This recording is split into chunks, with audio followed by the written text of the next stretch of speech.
Hello all, இன்றைக்கி உங்கள் வீட்டில் என்ன லஞ்சுன்னு சொல்லுங்கள் கமெண்ட்டில்.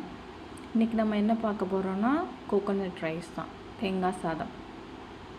2 விதமான தேங்காய் பால் சாதம் இருக்குது, தேங்காய் சாதம் இருக்குது. இன்றைக்கி பார்க்க போகிறது நம்ம தேங்காய் சாதம்.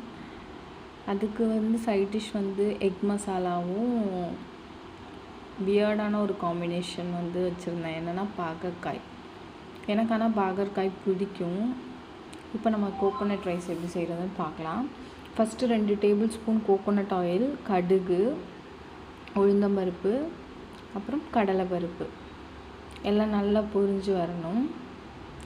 உங்களுக்கு தேவைன்னா நெடக்கடலை பருப்பு கூட போட்டுக்கலாம். அதுக்கப்புறம் முந்திரி, ஒரு 4-5 முந்திரி, அப்புறம் green chilli and red chilli add பண்ணுறேன் நான்.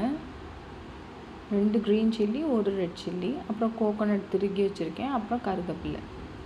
எல்லாத்தையும் நல்லா சாட் பண்ணி எடுக்கணும். எப்போவுமே தேங்காய் எண்ணெய்க்கு நீங்கள் தேங்காய் எண்ணெய் கூட யூஸ் பண்ணிக்கலாம், இல்லை கடலை எண்ணெய் யூஸ் பண்ணிக்கலாம். சில பேத்துக்கு தேங்காய் எண்ணெய் ரொம்ப யூஸ் பண்ணால் ஒரு மாதிரி திகட்டுற மாதிரி இருக்கும். ஸோ நீங்கள் கடலை எண்ணெய் கூட யூஸ் பண்ணிக்கலாம். அப்புறம் தேங்காயும் போட்டு நல்லா வதக்கணும். நல்லா அது படபடன்னு வெடிக்கணும்.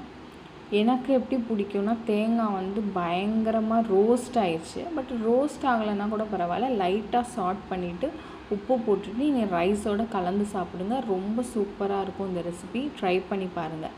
பாய்.